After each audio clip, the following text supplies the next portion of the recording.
Hello everyone, welcome to Varsha's kitchen. ಇವತ್ತಿನ ವಿಡಿಯೋದಲ್ಲಿ beans ಸಬ್ಬಸಿಗೆ ಸೊಪ್ಪು ಹಾಕಿ ಬಸ್ಸಾರು ಹೇಗೆ ಮಾಡೋದು ನೋಡೋಣ.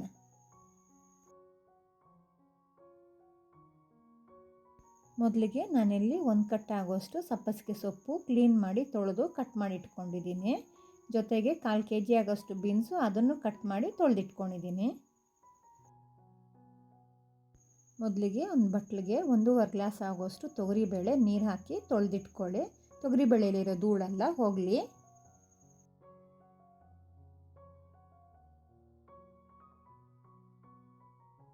ನಂತರ ಸ್ಟವ್ ಹಚ್ಚಿ ಒಂದು ಪಾತ್ರೆ ಇಟ್ಟು ಪಾತ್ರೆಗೆ 3/4 ಲೀಟ್ರ್ ಆಗೋಷ್ಟು ನೀರು ಹಾಕ್ಕೊಳ್ಳಿ.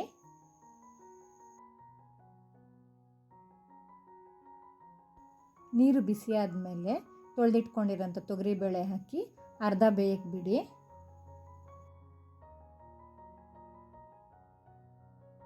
ನೋಡಿ, ಬೇಳೆ ಅರ್ಧ ಬೆಂದಿದೆ. ಇವಾಗ ಕಟ್ ಮಾಡ್ಕೊಂಡಿರೋಂಥ ಬೀನ್ಸ್ ಹಾಕಿ ಜೊತೆಗೆ ಸಬ್ಬಸಿಗೆ ಸೊಪ್ಪು ಹಾಕಿ ರುಚಿಗೆ ತಕ್ಕಷ್ಟು ಉಪ್ಪು ಹಾಕಿ ಬೇಯಕ್ಕೆ ಬಿಡಿ. ಮೀಡಿಯಮ್ ಫ್ಲೇಮಲ್ಲಿಟ್ಟು ಬೇಳೆ, ಬೀನ್ಸು, ಸೊಪ್ಪು ಎಲ್ಲ ಮೆತ್ತಗಾಗೋವರೆಗೂ ಬೇಯಕ್ಕೆ ಬಿಡಿ.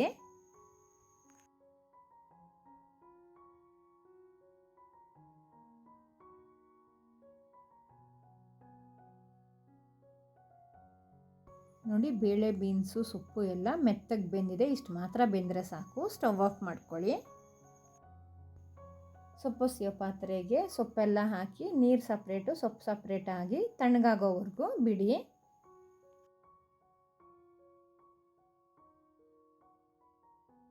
ಸೊಪ್ಪು ತಣ್ಣಗಾಗೋ ಅಷ್ಟರಲ್ಲಿ ಬಸ್ಸಾರಿಗೆ ಮಸಾಲ ತಯಾರು ಮಾಡ್ಕೊಳ್ಳೋಣ. ಸ್ಟವ್ ಹಚ್ಚಿ ಬಾಣಲೆ ಇಟ್ಟು ಬಾಣಲೆಗೆ 3 ಸ್ಪೂನು ಎಣ್ಣೆ ಹಾಕ್ಕೊಳ್ಳಿ.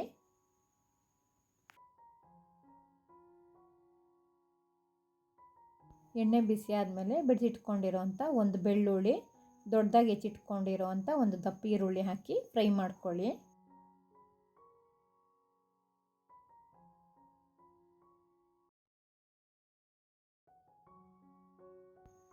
ಈರುಳ್ಳಿ ಬೆಳ್ಳುಳ್ಳಿ ಸ್ವಲ್ಪ ಬಾಡಿದ್ಮೇಲೆ ಚಿಕ್ಕದಾಗಿ ಕಟ್ ಮಾಡ್ಕೊಂಡಿರೋಂಥ ಒಂದು ಟೊಮೆಟೊ ಹಾಕಿ ಫ್ರೈ ಮಾಡ್ಕೊಳ್ಳಿ.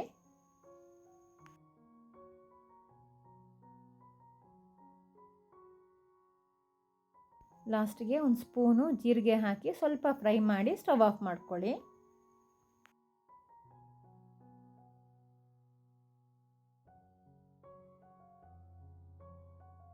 ಮಿಕ್ಸಿ ಜಾರ್ಗೆ ತಣ್ಣಗಾಗಿರೋಂಥ ಈರುಳ್ಳಿ ಬೆಳ್ಳುಳ್ಳಿ, 1.5 ಸ್ಪೂನು ಮನೇಲಿ ಮಾಡ್ಕೊಂಡಿರೋಂಥ ಸಾಂಬಾರು ಪೌಡ್ರು, ಒಂದು ಸ್ವಲ್ಪ ಚಿಕ್ಕದಾಗಿ ಕಟ್ ಮಾಡ್ಕೊಂಡಿರೋಂಥ ತೆಂಗಿನಕಾಯಿ, 8 ಎಸಳು ಬೆಳ್ಳುಳ್ಳಿ, ಒಂದು ನಿಂಬೆ ಹಣ್ಣು ಗಾತ್ರ ಆಗೋಷ್ಟು ಹುಣಸೆ ಹಣ್ಣು, ಒಂದು ಸ್ವಲ್ಪ ಕೊತ್ತಂಬರಿ ಸೊಪ್ಪು, ನೀರು ಹಾಕಿ ರುಬ್ಕೊಳ್ಳಿ.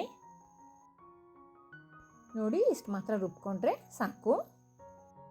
ನೋಡಿ, ಸೊಪ್ಪೆಲ್ಲ ತಣ್ಣಗಾಗಿದೆ. ಇವಾಗ ಸೊಪ್ಪಲ್ಲಿರೋ ನೀರಿನಾಂಶ ಎಲ್ಲ ಹೋಗಲಿ, ಚೆನ್ನಾಗಿ ಹಿಂಡಿಟ್ಕೊಳ್ಳಿ.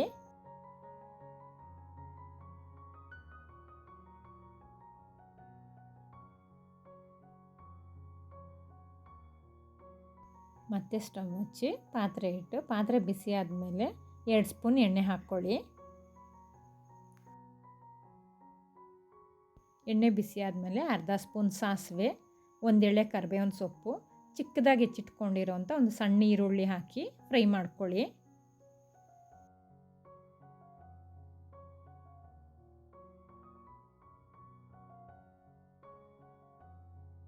ಈರುಳ್ಳಿ ಎಲ್ಲ ಫ್ರೈ ಆದಮೇಲೆ ರುಬ್ಬಿಟ್ಕೊಂಡಿರೋಂಥ ಮಸಾಲ ಹಾಕಿ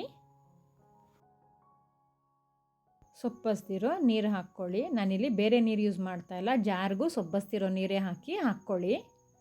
ಮಸಾಲ ಎಲ್ಲ ಚೆನ್ನಾಗಿ ಕಲಸಿ ಒಂದು ಕುದಿ ಬರೋವರೆಗೂ ಬಿಡಿ. ನಾನಿಲ್ಲಿ ಉಪ್ಪು ಹಾಕ್ತಾಯಿಲ್ಲ, ಮೊದಲೇ ಸೊಪ್ಪು ಬೇಯಿಸ್ಬೇಕಾದ್ರೆ ಕರೆಕ್ಟಾಗಿ ಉಪ್ಪು ಹಾಕ್ಕೊಂಡಿದ್ದೆ. ನಿಮ್ಗೆ ಬೇಕು ಅನ್ನಿಸ್ತಾರೆ, ಸಾರು ಸ್ವಲ್ಪ ಸಪ್ಪೆ ಅನ್ನಿಸ್ತಾರೆ, ಈ ಟೈಮಲ್ಲಿ ಉಪ್ಪು ನೋಡ್ಕೊಂಡು ಹಾಕ್ಕೋಬೋದು. ನೋಡಿ, ಒಂದು ಕುದಿ ಬಂದಿದೆ. ರುಚಿಯಾದ ಬಸ್ಸಾರು ರೆಡಿಯಾಗಿದೆ. ಇವಾಗ ಪಲ್ಯಕ್ಕೆ ಒಗ್ಗರಣೆ ಹಾಕೊಳ್ಳೋಣ.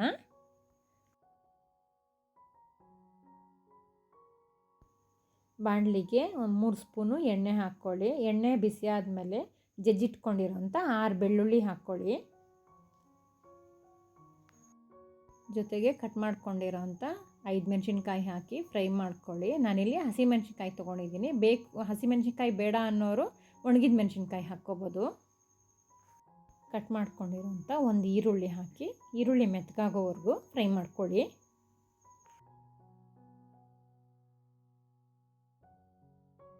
ಈರುಳ್ಳಿ ಎಲ್ಲ ಮೆತ್ತಗಾದ್ಮೇಲೆ ಹಿಂಡಿಟ್ಕೊಂಡಿರೋಂಥ ಸೊಪ್ಪು ಹಾಕಿ ಚೆನ್ನಾಗಿ ಕಲಿಸ್ಕೊಳ್ಳಿ.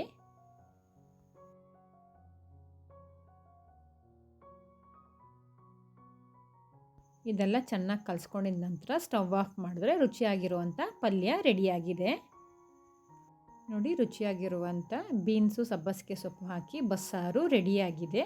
ನೀವು ಮನೇಲಿ ಒಮ್ಮೆ ಟ್ರೈ ಮಾಡಿ.